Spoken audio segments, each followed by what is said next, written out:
அண்மை செய்தி. தெலங்கானாவில் திரைப்படங்களுக்கு இனி சிறப்பு காட்சிகள் கிடையாது என தெலங்கானா முதல்வர் ரேவந்த் ரெட்டி அதிரடி உத்தரவை பிறப்பித்திருக்கிறார். இதனை அண்மை செய்தியாக பார்த்து வருகிறோம். கூடுதல் விவரங்களோடு இணைகிறார் எமது செய்தியாளர் ராஜா. ராஜா, வணக்கம். தெலங்கானாவில் முதல்வர் இட்டிருக்கக்கூடிய இந்த அதிரடி உத்தரவின் பின்னணி என்ன, உங்களுடைய தகவல்? வணக்கம். இந்த புஷ்பா 2 விவகாரம் தொடர்பாக இன்று தெலுங்கானா சட்டசபையிலும் எதிரொலித்திருக்கிறது. தெலுங்கானா முதல்வர் ரேவந்த் ரெட்டி இன்று சட்டசபையில் அல்லு அர்ஜுன் செய்த குற்றங்கள் குறித்து பேசியிருக்கிறார். அதற்கு இனிமேல் எந்த ஒரு படத்துக்கும் சிறப்பு காட்சியான அனுமதி நான் முதலமைச்சராக இருக்கும் வரை கிடையாது என அதிரடியாக அறிவித்திருக்கிறார். மேலும் சினிமா படங்கள் அதிக கட்டணத்திற்கான டிக்கெட்டுகளை விற்கும் தடையும் விதிக்கப் போவதாகவும் அறிவித்திருக்கிறார்.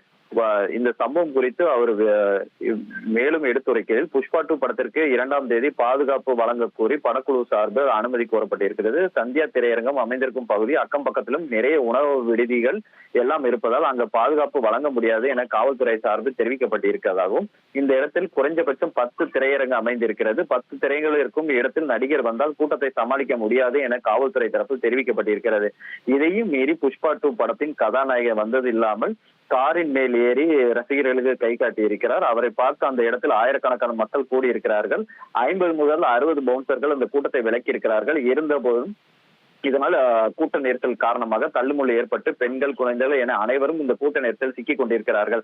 படக்குழு திரையரங்குள் நுழைந்தவுடன் டிக்கெட் எடுத்தவர்களும் எடுக்காதவர்கள் என அவர்களை பார்ப்பதற்காக ஆயிரக்கணக்கான மக்கள் அங்கே திரண்டதால் அங்க ஒரு பதட்டமான சூழ்நிலை நிலவி இருக்கிறது. இந்த கூட்டத்தில் அந்த ரேவதி அவரது மகனும் சிக்கிக் கொண்டனர். அப்போது ரேவதி அந்த கூட்ட நெரிசலில் சிக்கி இறந்த நிலையிலும் தனது மகனின் கையை இறுக்கமாக பிடித்திருந்ததாகவும், அவரது கையில் அவர் மகனை மீட்க காவல்துறை போராட வேண்டியது இருந்தது. ரேவதி இறந்து விட்டார், அவரது மகனும் மருத்துவமனையில் கவலைக்கிடமாக இருப்பதாகவும் முதல்வர் தெரிவித்திருக்கிறார்.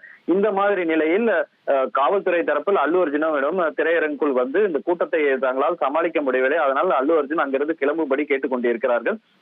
நீங்கள் இங்கே இருக்கும் வரை கூட்டம் வெளியேறாது என அவரிடம் சொல்லியும் அவர் நான் முழு படத்தையும் பார்த்து விட்டு தான் செல்வேன் என அல்லு அர்ஜுன் தெரிவித்திருக்கிறார். அப்பொழுது இந்த இடத்தை விட்டு நீங்கள் செல்லவில்லை என்றால் உங்களை நாங்கள் கைது செய்ய வேண்டியிருக்கும் என தெரிவித்திருக்கிறார்கள்.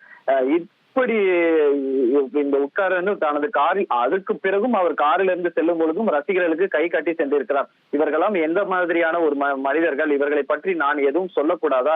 நாங்கள் யாரோ சிலர் பேச்சை கேட்டு அவரை கைது செய்வதாக தகவல்கள் பரப்புகிறார்கள். நீங்கள் சொந்தமான தொழில் பண்ணுங்கள், பணம் சம்பாதிகள், அரசின் மானியம் கேளுங்கள், எல்லா சலுகையும் நீங்கள் கேட்கலாம். ஆனால் 2 உயிரின் பறிப்போவையும் அரசிடம் சலுகைகள் கேட்காதீர்கள். நான் இந்த இருக்கையில் இருப்பது வரை உங்களுக்கு எந்த சலுகையும் கிடையாது என தெலுங்கானா முதல்வர் ரேவந்த் ரெட்டி காட்டமாக சட்டசபையில் பேசியிருக்கிறார்.